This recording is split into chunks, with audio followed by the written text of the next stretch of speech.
Alright mga kababayan, welcome back AJ Commentaries. Kung di pa po kayo nakasubscribe, subscribe po sana kayo. Pag-usapan po natin yung nangyaring sagutan nila Senator Alan Cayetano at Senator Ping Lacson. Alam naman po natin kung ano-ano nangyari kay Alan Cayetano, kung ano-ano sinabi niya sa live. Mga kababayan, tinawag pa niyang Panlito Lacson si Panfilo at ganoon din si Melvin Matibag, tinawag niyang minion. So, name calling na, no? Siguro nga dahil tama si Senator Lacson kapag wala nang masagot puro name calling na lang. Ay, si Matibag ata nagsabi nun.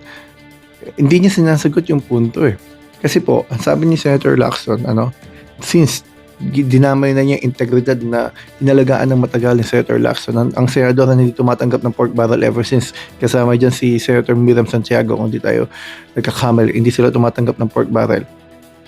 Iningatan niya ng matagal dahil yun daw pamana sa kanya na magulang niya, yung kanyang integridad. Kung matatandaan po ninyo, 2001, isinangkot siya sa Kuratong Baleleng. Kung ano-anong mga paratang ang binigay sa kanya nung siya'y kakaupong senador pa lamang nun. Pero yun, nabaliwala dahil nag-atrasan at bumaligtad yung mga nag-aakusa sa kanya, naghumingi pa ng pasensya, humingi pa ng public apology yung mga yon. Napatunayan niya doon yung credibility niya at integridad niya dahil lagi siyang sumusunod sa batas at magaling na investigador itong Senator Ping Lacson. At dahil nga pinikon niya si Senator Lacson, nagsabi si Senator Lacson na kinakalap na niya mga ebidensya, information, makikipag-usap na siya sa maraming pantao. Kabilang na dyan yung pakikipag-ugnayan ng kapatid mismo ni Senator Alan Cayetano, si Lino Cayetano, sa grupo ni Ping Lacson na gustong humarap doon sa pagpapatawag kung sakasakaling magkakaroon ng investigation dito sa nangyayaring allegation ni Senator Ping Lacson, kung saan sabi niya may insertion daw sa 2025 GAA si Lacson. Ang nakalagay dyan ay nasa 6 billion yan, 6.179 billion ata yan mga kababayan, at 25% daw di umano kickback dyan ni Alan Cayetano. Nakausap na daw nila yung bagman, na pinpoint na rin nila, nalaman na rin nila yung mga city engineer dyan sa Taguig na lagi nasa casino daw, kaya magpatalo o kaya maglaro ng daang-daang milyon mga kababayan. So yan mga bagay na kailangan niya sagutin. At bagamat sinasabi niya pinag-iinitan sila, dahil meron silang mga kailangan ipaliwanag. Hindi lang naman yun sa SEA Games mga kababayan na hindi naman pala siya kasali dahil hindi siya kasama doon sa nasa dokumento ng mga board directors at board members. Kaya imposible siyang maging chairman. Pero kung yun ang pakilala niya, chairman siya, dapat may investigation mangyari. Kasi bakit nagkakanon? Ano yan? May dami ba yan? Dami mga kababayan. So ngayon, dahil may insertion siya di umano sa GAA, sa GAA 2025, aalamin saan napunta ang mga perang yan, anong proyekto yan mga kababayan.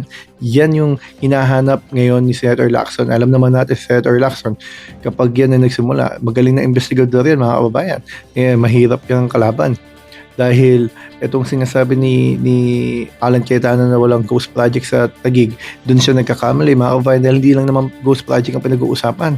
Ang pinag-uusapan dyan yung mga 20% pa lang nagagawa pero nakadeklarado ng tapos.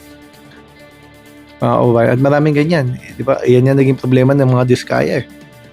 At isa sa mabigat na makapagbigay ng impormasyon dyan ay yung dating congressman at dating mayor mismo ng Taguig na si Lino Cayetano, kanyang kapatid. Kaya malaki yung problema ni Alan Cayetano, kaya nga medyo sila, damage control. Kung mapapansin ninyo, ang sabi nga niya, dahil naman siyang sinabing nag-react daw si Ping Lacson.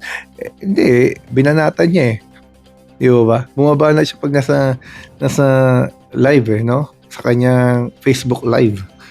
Kaya nangyari, yung bitterness niya ngayon kakastiguhin kumbaga ni Senator Lacson. Dahil nga naman, yung tao pinapangalagaan yung kanyang integridad, masyado mong dinamay yung integridad niya. Yan na.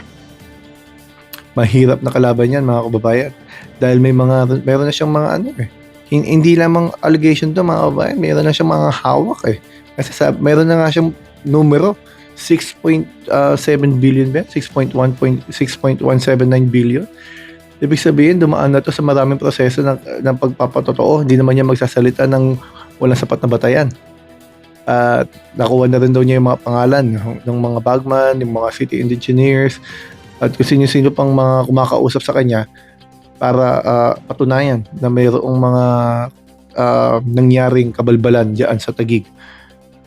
Hindi naman pwedeng sabihin katulad ng sinasabi ng iba na meron din daw si Lacson kasi daw sabi ni Senator Alan, dumable daw yung SALN, yung yaman ni Ping Lacson mula 2020 to 2025, which is sabi nga ni Senator Lacson hindi dumoble, times 4. At hindi siya taong gobyerno ng 3 taon na yun, mga kababayan. So walang problema doon kahit dumoble to replay.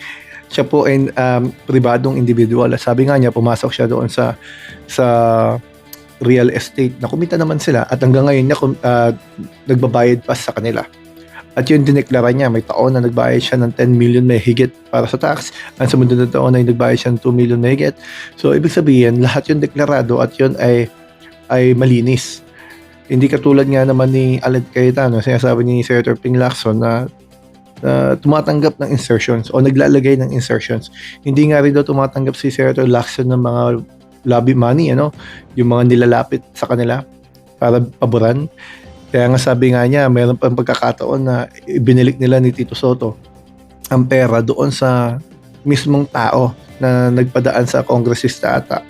Pero hindi nila binalik sa kongresista kasi mamaya hindi nila alam kung ibabalik talaga. So tinawag nila yung company o yung tao kung sino man yun para ipaliwanag yung sitwasyon at ibinalik sa kanya mismo yung ibinigay niyang pera, mga kababayan. Ganon ang integridad ng isang Ping Lacson na dinudungisan ni Alan Cayetano. Kaya dami tuloy, sabi nga ni Senator Erwin Tulfo, pinagdadasal na lang niya bumalik sa katinoan, mukhang tinamaan daw ng gusto kasi yung bitterness niya di na nawala simula na patalsik siya sa pagiging Senate President. And take note mga kababayan, sa ikli niyang kanyang pagiging Senate President, nagkagulo ang Senado, bumaksak ang kredibilidad kay Chalian kahit paano isang buwan mahigit na pero walang drama, mga kababayan.